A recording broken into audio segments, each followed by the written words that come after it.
Slightly off in the wave. Yeah, the touchdown wave. Welcome everybody back out to the National Players Club Garage Pod. Sitting here with Kevin Riley of the East Coast Lanterns, or Emerald City Lanterns, East Coast, Emerald City, whatever. Aaron Kilgore of the East Coast Meat Puppets, or the Emerald City Meat Puppets. Yeah. This is the fun part. We're about to jump into what we're now calling fantasy fluff. It's a little bit of everything. We've got our. I'm not a fluffer. We've got our. We're going to recap Sharky's picks last week. We're going to do some picks of ourselves for the upcoming weeks. We're going to go over a couple of things that you need to know about. Start keeping a tally on the picks and see how we end up at the end of the season. We're going to do some board picks that are out there. We're going to put like a bottle of Jaeger on this or something. Yeah, I won out last year. Yeah, you did. Yeah, I did. All right, hey, not to take too long because the fluff can get fluffier, so we're going to move forward. Real fast before it gets too crazy on stats and stuff. Stats and stuff with the fluff. Ad drops, I noticed on Sunday. I lost a tight end going into the second set of games, and he was, in the first set of games, there were players available that hadn't played yet. I attempted to pick him up and put him in his place. Denied. And it wouldn't let me do it. For whatever reason, we've always had it where it's 5 minutes between any game that the players have played in. For whatever reason, I made it with the new format. I've got an email out to them, waiting to hear back. It wouldn't allow me to do it. So just, at least it happened to me. It didn't affect anything, but so everybody knows until I hear something different, or at least they let me know how to adjust it accordingly. Thursdays can be adjusted. You can still go into the player pool after that. But on Sundays, anyone you want in that system, whether it be Monday nights or Sunday night's game, is 5 minutes before the first game on Monday for the players to play on Sunday. Any games going through that day. It's also affected Monday. Okay. So. Also, too, Kevin ran into something where he had a running back at Felix Jones that was returning kicks for Dallas. Yeah. There was a fumble, and his team got penalized 2 points for his running back because he lost the ball while playing on special teams. I checked with CBS Sports Line, and they said that the way they ranked him, they hit him from the NFL, he was ranked as an offensive player, which is why he lost the points. I can manually make adjustments. We didn't this week because it didn't affect the game, and it was also on the bench. But keep an eye out. I'll try to do the same.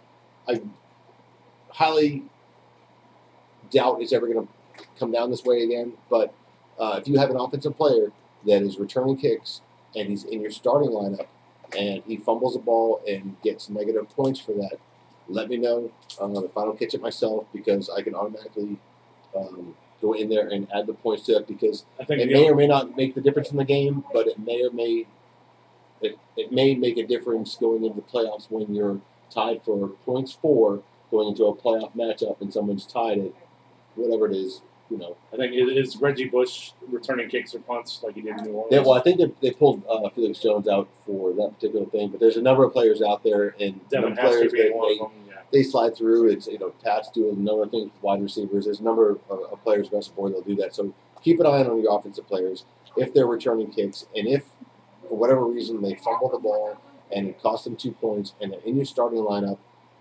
let me know, because even if it doesn't cost you the game, you need to get those points, because if it comes down to it, the overall points can make a difference. Yeah, 2 points can make you or break you.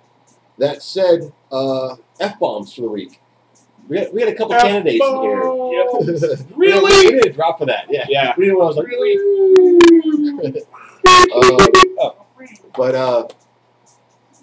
I got to throw you out there again. Chris Johnson, back-to-back weeks at 4 points as a starting running back. But it's not all his fault, according to Munachek. Yeah, according to him. He called out his offensive line. Yeah, he did. Your thoughts on him going forward? Going forward, he's going to the bench. On the bench. Do you sell him off for a starter that, although was drafted far later, but is putting up and getting far more carries consistently? Yeah, actually, I've been looking at maybe I'm going to get my money in first, but looking at trading a tight end, a backup tight end.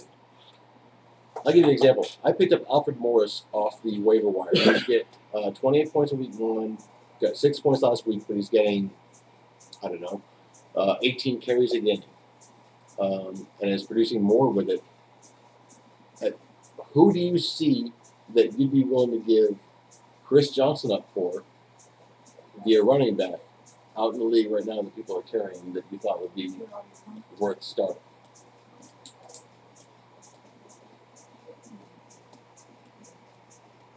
Yeah, Michael Turner's in the same boat. Turner, yeah. Because he's also in the same boat as kind of he's at. So where I was the same question actually is proposed to that scenario is who is she willing to give up to for someone that's now producing? Yeah, I mean, there's some running backs that are now still out there that are producing. Are you looking at Alfred Morris? You're looking at your kind of second and third tier. You're looking at yours. You know, I'm going off of my team that I know of: Stephen Ridley, Kevin Smith. I don't know. I mean, I'd probably have to jump back into the player pool. I haven't really investigated the player pool a whole lot this season, simply because right now I'm not available for my trades and ad drops. So I'm do your homework because when you're ready, like you said. Oh, that's the other thing I want to mention. I know I mentioned earlier. Next week, after this week's games are done, next week starts your bye week. So keep an eye on who you got in there, who you drafted, if you have to make any adjustments. Other F-bombs of the week, Brandon Marshall for Mike, who, although beat John and is sitting at 2-0 in first place in the North. That's the points you were talking about earlier. Yeah, he scored 4 points. Now, granted, he blew up last week. I mean, you start him. I mean, you start him regardless. I mean, it's kind of like Roddy White or something like that. I mean, you're going to put him in your lineup, but does that make him available for potential trade for someone going after him and like a buy low? Possibly, yeah. How much do you think they'd have to give him for a player like that? That may be a two-player. Yeah. So maybe a two-player trade, or it might be someone where, if you look at that, it all depends on what his lineup looks like, because if he's hurting on running back or hurting in a certain situation. Julio Jones. Again, we're looking at two top-tier wide receivers that blew up last week that didn't produce this week. Julio Jones got banged up, yes? Yes, a little banged, but he'll be okay. He's starting this week? Yeah, he's good to go. I mean, Roddy White did real well via his, I don't know if it was via his bang up or whatever went down, but Roddy White produced this week as he didn't last week, where Julio Jones did last week. I think that's a scenario in Atlanta that whoever they're going to double up on, whether it's Julio Jones or Roddy White, the other guy is going to get the looks and he's going to get the touches. Yeah, I gotta give. And I know I gave you, back-to-back weeks on Chris Johnson at 4 points, but, hands down, F-bomb of the week has got to go to Fitzy. He was a first-round draft pick, top-tier wide receiver. My argument at that point was always, we didn't even know who the starting quarterback was going to be. How can he be a number one pick? But it's Larry Fitzgerald, so he does what he does, regardless of who's throwing the ball, whether it's any one of the three of us. For the last 2 weeks, now granted, New England took him out of the mix last week, but the week before that he didn't produce either. How long do you hold that person in your starting lineup, or does he become available for trade bait? And if so, where's his stock at? I think the deep question with him is he frustrated with the situation in Arizona? And maybe that might be teaming some of his production. Yeah. Fair enough. Michael Turner just got a DWI after his lackluster performance on Sunday, or was it Monday night? Monday night. I'm sorry. On Monday night, apparently got his party on afterwards and got pulled over, got himself a DWI. From what I've heard, it's his first offense. The league is not going to institute any kind of suspension, so he will play. But his play has been suspect. At best. And I think he needs to blow before he gets in the field. So they're going to have him on one of the golf carts and be like, here, hit this before you hit the field. And it's, I watched the game on Monday, and they've got some good alternatives back there. The guy that they were running in his place obviously had more production than Jacquez Rogers is one of his backups, and I may have butchered the name, but he can also catch the ball in the backfield. I don't know if they're going to utilize him. He's not really ranked that high on the ad drop list. But they right now are a pass happy offense. They don't like the running backs, regardless of whether they're completely healthy or they're producing. So I think that's going to be difficult for whoever goes into his spot. So I mean, he may drop considerably, but again, another one of those people that you may just stash on your bench until they kind of produce something, or try and see what you get for him. But I don't think it's going to be much right now. I think at this point, just stash him on the bench. Yeah. We've got an upcoming matchup this week on tomorrow night, Thursday night. We've got Giants and and Panthers. Looking at Giants and Panthers, you've got, obviously, after last week's performance, you start Eli. How could you not? 510 yards, 3 touchdowns. 80-yard Regardless touchdown. of, you can throw a half dozen. Shut the front door. We've got the owner over there of that particular Christine with quarterback. the Annihilator sitting out there with that. You start all your wide receivers for New York, yes? Or is anyone... Well, Hakeem Nicks is looking to be out, so it's pretty much Victor Cruz. Is he out or is it a game time decision? Out. He is out. Okay, so here's the thing. Does with Hakeem Nicks, does Victor Cruz get too much of a double team and doesn't get the points you need? Well, I mean, you got to start as Victor. Yeah, you have to start Victor Cruz. You know, Mr. I catch everything thrown at me, who dropped everything in the first game. Then turns around, hauls in an 80-yard touchdown pass from Eli Manning. Thank you, Christine. Yeah, buddy. So, which added to that's the soundbite we need. Yeah, buddy. Amen.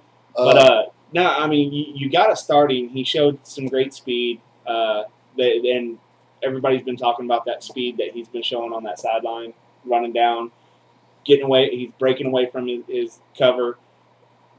It's going to be harder for him to shake a 2-man cover, but he could probably do it. I mean, the only other person in the league I've seen run like that would be Mike Wallace, who is arguably the fastest man receiving. My only thing is that if you're going to use the 2 or a second one to stretch the field, and he's going to get the double team, possibly triple team. I mean, it depends on how deep they want to go. The 2 people I see excel in the situation is the 2 people that actually got picked up this last Tuesday. Getting picked up tight end Martellus Bennett, and he's got bad hands, but they're going to him a lot.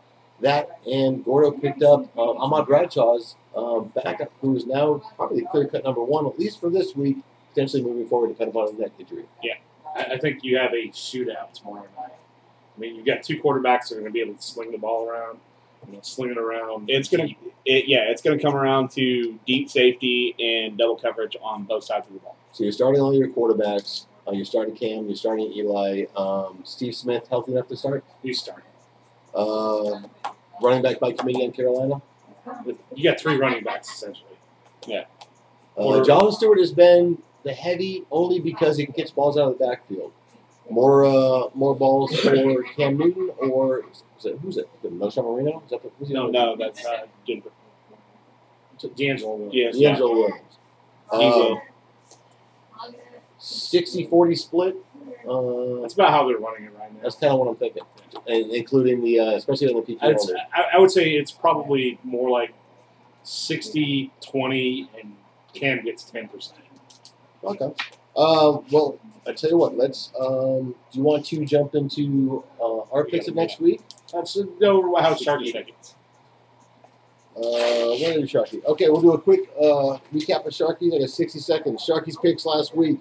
Sharky picked the East Coast Meat Puppets. Won. Sharky picked the Barflies. Lost. Sharky picked the Gordo Mania. Lost. Sharky picked Show Me Those TDs. Lost. Sharky picked DK Comics. Won. Sharky picked 2 Pump Chumps. Won. You're 6-6, Sharky. We'll see how you go moving forward. When we come back from this, we got more Sharky, we got our picks, and we got a special guest coming up. Stick around. We'll be right back. Word. Word.